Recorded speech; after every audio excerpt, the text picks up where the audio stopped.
Hey guys, what up? It's Mr. Shakar. Boop boop. So hi, I am here and ready to go over estimating square roots. Yeah. So the first thing we're going to do is we're going to go over what just squaring a number is. So we see something like 1 squared, which means it's 1 times 1 because the big number is called my base, and then the little number that's floating in the air is called the exponent, which means how many times I multiply the base times itself. So in this case, I'm looking at 1. There's 2 1s multiplying itself. So basically 1 times 1, which gives me 1. The next one, I'm looking at 2 2s, which is 2 times 2, which gives me 4. The next, I've got 2 3s, which means 3 times 3, which gives me 9.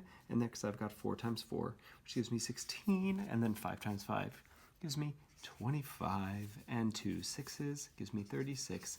2 7s gives me 49 multiplying, and 8 times 8 gives me 64. But those aren't square roots, you say? Oh, I heard you through the screen. So the idea then is we're going to go the opposite way, which is square roots. Square roots mean I'm looking for a number times itself that makes 25. I wonder if I can think of a number that multiplies by itself and is 25. Oh my gosh, look over here. So it takes 2 5s to make 25, so the square root of 25 is 5. It takes 2 6s to multiply to make 36, so the square root of 36 is 6. And we see that the square root of 49 is 7, and the square root of 64 is 8. So these are kind of inverse operations. Squaring and square roots are inverse operations, okay? So they're a little bit of opposites. But that doesn't have anything to do with estimating square roots. So let's talk about estimating square roots. Well, sometimes we get a crazy number, like the square root of 21. 21, what? And so we don't know what the square root of 21 is, and if you punch it into a calculator, you get this never-ending decimal because it's an irrational number. So irrational. So the idea then is we're going to estimate these. We're going to get a number that's kind of close. So since I don't know what the square root of 21 is, I think, what are the square roots that are close to 21 that I know? Well, 16's close to 21. 25's close to 21. So what I would do is I would say, hey, the lower square root, the lower perfect square and the higher perfect square go on either side of the unknown one.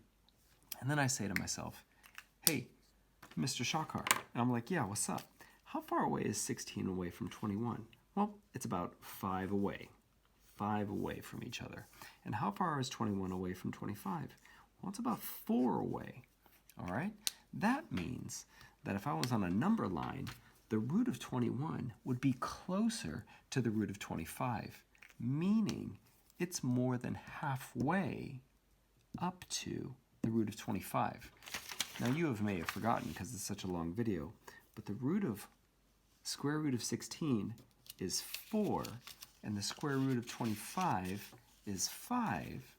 So this bad boy is 4, this bad boy is 5, and this one is over halfway over to 5, which means it's approximately around like 4.5 or 4.6. And if you plug in your calculator, it gets you really close to 4.6, which means that you could either go with this decimal or you could round it up to 5. Those are 2 options depending on what your questions ask for in your book.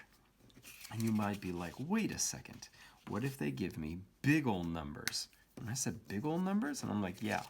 So you're going to want to learn larger and larger square roots. Like, for example, the square root of 196 is 14, because 14 times 14 makes 186. And for example, the square root of 225 is equal to 15. What? Because 15 times 15 equals 225.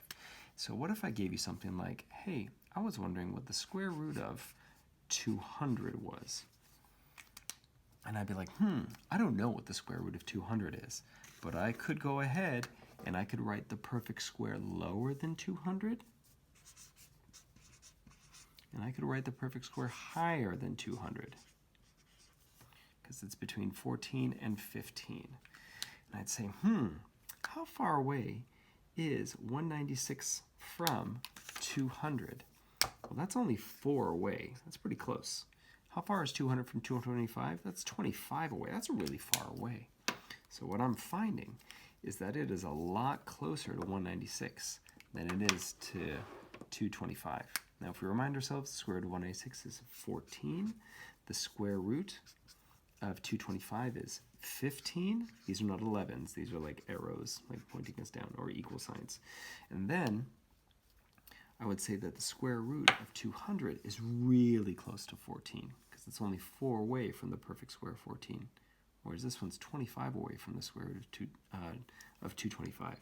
So it's actually approximately 14.1. But if I was rounding, I would round it down to 14. And that's estimating square roots. All right, I know that was really fast and you guys are doing stuff that's new, but you guys are super awesome. I miss you, and you'll see a lot more videos from me. Peace.